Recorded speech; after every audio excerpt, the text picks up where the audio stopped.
सूर्यवीर अपने घर से साधन संपन्न था। वह अपनी पत्नी ज्योति और इकलौते बेटे को हर हाल में खुशी देखना चाहता था। इसके बावजूद ज्योति अपने चचेरे देवर महेश से नैन लड़ा बैठी और इसी दौरान एक दिन सूर्यवीर अचानक घर से लापता हो जाता है।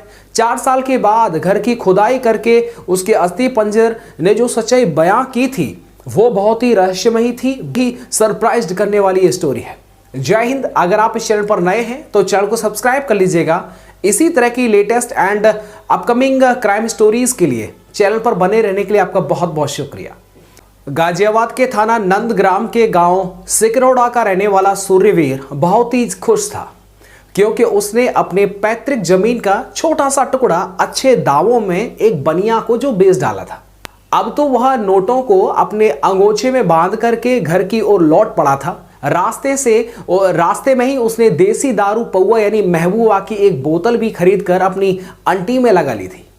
घर के पास पहुंच करके उसने अपने पास वाले घर के दरवाजे पर जोर से आवाज लगाई, महेश, ओ भाई महेश, आज यार आजा यार, आज तो दारू पार्टी होगी। महेश ने कहा कि क्या बात है भैया, काहे पुकार रहे हो मुझे, और आज तो भैया मूड में दिख रहे हो। महेश, मैंने अपने जमीन का जो बलुआ रेती वाला जो टुकड़ा जमीन का पड़ा हुआ था वो बनिया को 1 लाख रुपए में बेच दिया है। आज मैं बहुत खुश हूं। ये लो 200 रुपए, दौड़ करके चिकन ले आओ, तुम्हारी भाभी से आज चिकन बनवाएंगे। जब तक चिकन पकेगा हमारी महफिल में जाम छलकता रहेगा। आज जी भर के पिएंगे क्या पौवा। भैया जी टेंशन ना लीजिए, आप चखना गिलास पानी तैयार रखिए, मैं दौड़ करके चिकन और चखना लेकर के आता हूं। सूर्यवीर ने अपनी पत्नी ज्योति को 1 लाख रुपए जो मिले थे वो उसे दे दिया और बोला, इन्हें संभाल करके रख लेना मेरी जान, अपने लिए कान के झुमके बनवा लेना और एक अच्छी सी साड़ी, स्वेटर, साल वाल जो भी आपको खरीदना हो खरीद लेना। अब मैं आपको रोमांटिक किस्सा बताता हूं जिसमें ज्योति और महेश के बीच नजदीकियां होने लग गई थी। बात यह थी कि एक बार ज्योति दोपहर में घर के आंगन में लगे हैंडपंप के पास में नहा रही थी और उसका देवर यानी महेश ने जाने कब आंगन में आकर के उसे नहाते हुए देख लिया था। ज्योति को इसकी भनक नहीं लगी थी। नहाने के बाद वह तौलिया उठाने के लिए खड़ी होकर जैसे ही घूमी तो उसकी नज़र महेश यानी चचेरे देवर पर पड़ी। वह एकदम घबरा गई और उसने जल्दी से तौलिया उठाया और शरीर पर लपेट करके कमरे की ओर दौड़ भागी। वह यह सोच करके शर्म से जमीन में घड़ी जा रही थी कि उसके जिस्म को महेश ने बड़ी ही बेशर्मी से देख लिया है। ज्योति यह सोच करके सारा दिन एकदम भाई साहब टेंशन में रही जी। महेश से वह नजरें मिलाए तो मिलाए कैसे। कम से कम 2-4 दिन वह महेश से, उसने सोचा कि 2-4 दिन तक मैं महेश के आमने सामने नहीं पड़ूंगी। ज्योति ने सोचकर अपने दिल को समझा लिया। दूसरे दिन सूर्य भी किसी काम से चला गया था तो ज्योति ने कुछ सोच करके महेश के घर की तरफ कदम बढ़ा दिए। वह रात को ही इस बात का फैसला कर चुकी थी कि महेश से कल की बेशर्मी भरी हरकत पर सख्ती से वो बात करेगी।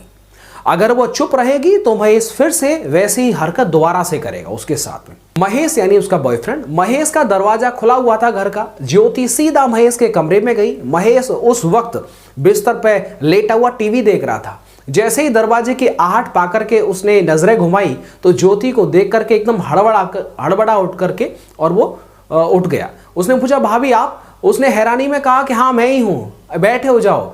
मैं यहाँ बैठने नहीं आई हूँ, तुमसे कुछ पूछने आई हूँ। मुझे ये बताओ कि तुमने उस दिन गलत हरकत क्यों की थी? अरे भाभी कैसी गलत हरकत भाभी? कल मैं जब नहा रही थी तो तुम अंदर घुस आए और मुझे आंखें फाड़ फाड़ करके क्यों देख रहे थे? जल्दी से बताओ, नहीं मैं अभी बखेड़ा खड़ा कर दूंगी। अब देवर ने कहा कि अरे भाभी आप हो ही इतनी हसीन के चाह करके भी कोई भी अपनी नजरें नहीं हटा सकता। ज्योति उसकी बात पर एकदम अचकचा गई। उसे कुछ नहीं सूझा कि वह क्या कहे अब महेश से। महेश अपनी ही धुन में बोलता चला जा रहा था, भाभी आपका गदराया यौवन है कि इतना हसीन कि उस पर कोई भी मूर्ख ही अपनी नजरें हटा पाएगा। मैं बेवकूफ और मूर्ख नहीं हूं। ज्योति शर्म से जमीन में जैसे घड़ी सी जा रही थी। उसके मुंह से धीरे से निकला, चुप हो जाओ महेश, अब एकदम चुप हो जाओ, अब आगे कुछ मत कहना। उसने कहा कि भाभी मैं सही तो बता रहा हूं, भले ही आपकी शादी हुए 14 साल हो गए हों, लेकिन आपकी सुंदरता एक बेटी की मां बनने के बाद भी कम नहीं हुई है। आप रूप की देवी हो। सूर्यवीर भैया आपकी पूजा नहीं करते होंगे, कसम ले लो, यदि आप मेरी किस्मत में लिखी होती तो मैं आपको सिंहासन पर बिठा करके पूछता। ज्योति अपनी तारीफ सुनकर के मंत्र मुग्ध हो गई थी। महेश की एक एक बात उसके रोम रोम को पुलकित करते जा रही थी। उसके मन में अजीब सी हलचल मच गई थी। उसे लगा कि महेश उसे शिद्दत से प्यार करता है। वह महेश को डांटने आई थी। अब उसकी बातों ने उसे मोह में बांध लिया था। महेश ने उसकी कलाई पकड़ ली और हथेली अपने सीने पर रख करके दीवानों की तरह बोलने लगा, इस सीने में जो दिल है ना भाभी, वो सिर्फ तुम्हारे लिए धड़कता है। आज से नहीं, बरसों से मैं तुम्हें मन ही मन प्यार करते आया हूँ। ज्योति ने कहा कि तो पहले क्यों नहीं कि तुमने मुझे बताया पगले? भाभी मैं डरता था कहीं तुम बुरा ना मान जाओ। फिर क्या था, ज्योति की इजाजत मिली तो महेश ने उसे बाहों में समेट लिया और देवर भाभी के पवित्र रिश्ते की दीवार को बहने में फिर बहुत समय नहीं लगा। ज्योति जब महेश के कमरे से निकली तो उसका गुस्सा एकदम कपूर की गंध की तरह उड़ चुका था। जिस महेश ने उसे नहाते हुए इस स्थिति में देखा था, वही महेश अब उसके तन मन पर छा गया था।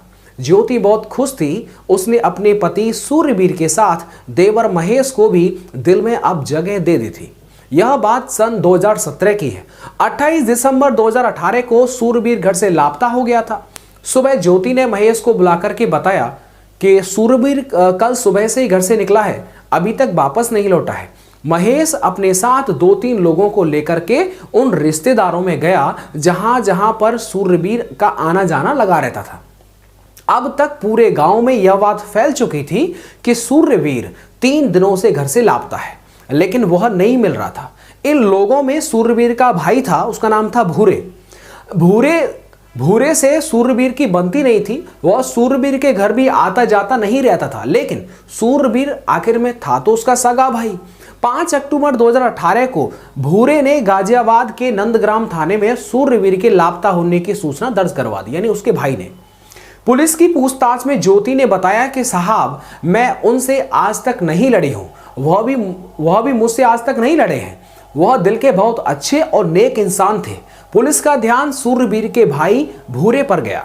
फिर भी पूछताछ के बाद भी पुलिस के हाथ एकदम खाली निकले थे, जिससे यह साबित होता कि भूरे ने सूर्यवीर को ऊपर पहुंचाया है या उसे लापता किया है। उन्होंने भूरे को यानी छोड़ दिया, यानी पुलिस ने उसे छोड़ दिया थाने से। पुलिस ने सूर्यवीर के मामले में काफी माथापच्ची की। जब कोई सुराग हाथ में नहीं लगा तो पुलिस ने सूर्यवीर के लापता होने वाली फाइल साल 2021 में बंद कर दी। मैटर खत्म। समय तेजी से सरकता रहा। सूर्यवीर लापता हुए पूरे 4 साल बीत गए थे।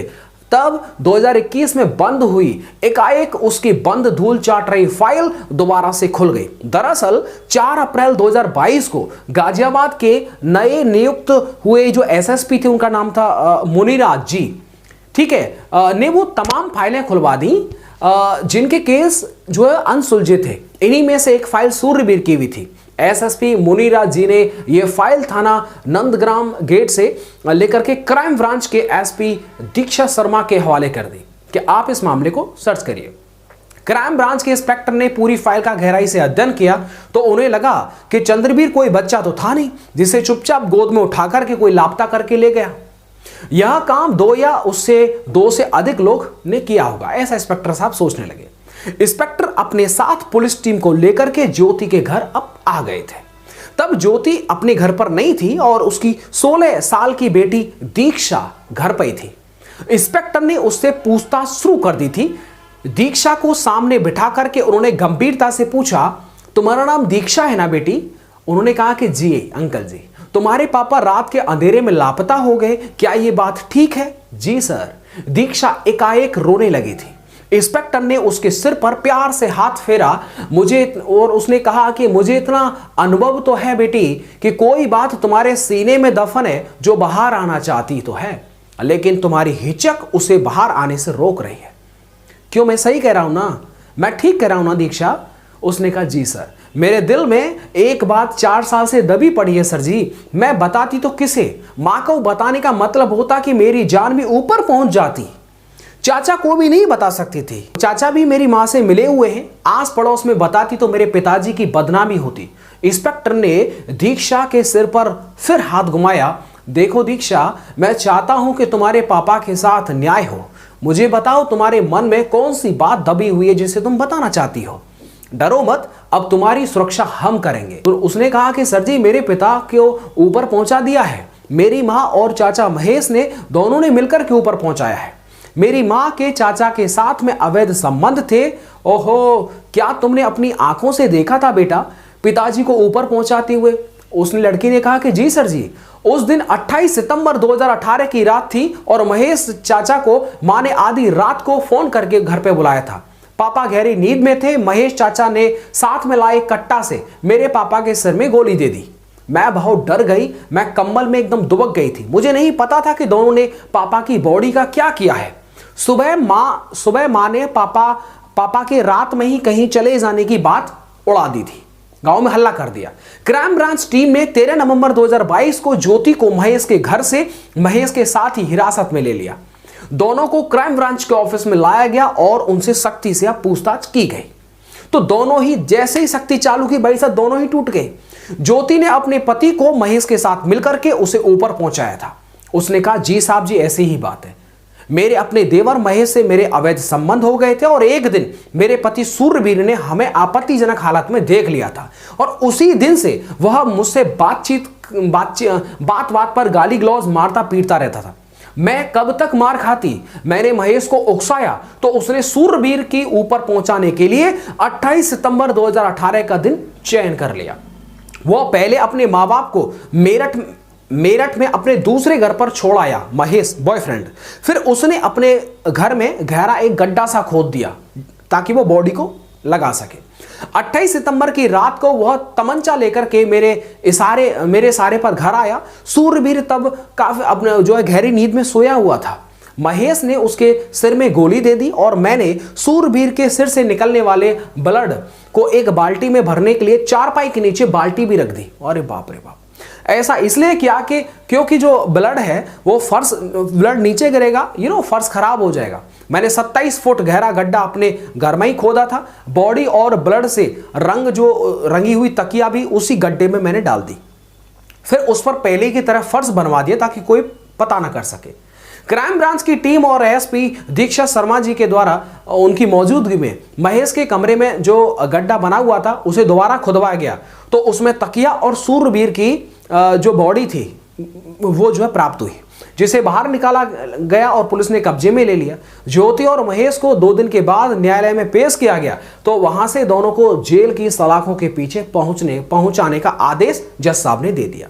जिस औरत की खुशियों के लिए सूर्यवीर हमेशा एक पांव पर खड़ा रहता था, जैसा भी था, उसी औरत ने क्षणिक सुख पाने के लिए अपने देवर पर खुद को न्यौछावर कर दिया और उसी के साथ मिलकर के अपने पति सूर्यवीर को ऊपर पहुंचा दिया। सोचो वो अपनी फैमिली से कितना प्रेम करता था। एक बच्ची थी दीक्षा, एक पत्नी थी ज्योति, सिर्फ 2 ही फैमिली मेंबर थे, उनके बेटे भी नहीं था। लेकिन एक ऐसी घटना हुई कि नहाने के दौरान एक देवर ने देख लिया। देवर को डांटने गई थी कि ताकि वो नेक्स्ट टाइम से जो इस तरह की गलती का दुस्साहस ना कर सके। लेकिन जब उसने लॉलीपॉप दिया, मतलब मीठी मीठी बातें कि अरे भाभी वो तुम्हारे सिवा तो मेरा कोई नहीं, तुम तो एकदम मेरा रूपवती हो, जीव एकदम पिघल गई। समझ रहे हो ना, इस तरह की औरतों में ज़्यादा दिमाग नहीं होता है। समझ रहे हो, थोड़ी सी मीठी मीठी बात क्या की भाई साहब, ओ तुमसे बढ़िया कोई नहीं, अपने पति को जो है ऊपर पहुंचवा दिया। तो आज की इस क्राइम स्टोरी में बस इतना ही। मिलता हूं मैं आपको एक नेक्स्ट वीडियो के साथ में। आपको क्या लगता है इसमें सबसे मेन जो दोषी है वो कौन है और किस गलती की वजह से यहां तक बात पहुंच चुकी? वीडियो को लाइक करिए और चैनल को सब्सक्राइब करिए अपने सभी दोस्तों तक, और जितना भी मेरा जो कम्युनिटी है जो मुझे देखता है और इस तरह की वीडियोस को पसंद करता है, सच में उन सब के लिए रियली दिल से बहुत बहुत शुक्रिया। मिलता हूं मैं आपको नेक्स्ट वीडियो के साथ। वीडियो को देखने के लिए आप सबका बहुत बहुत धन्यवाद।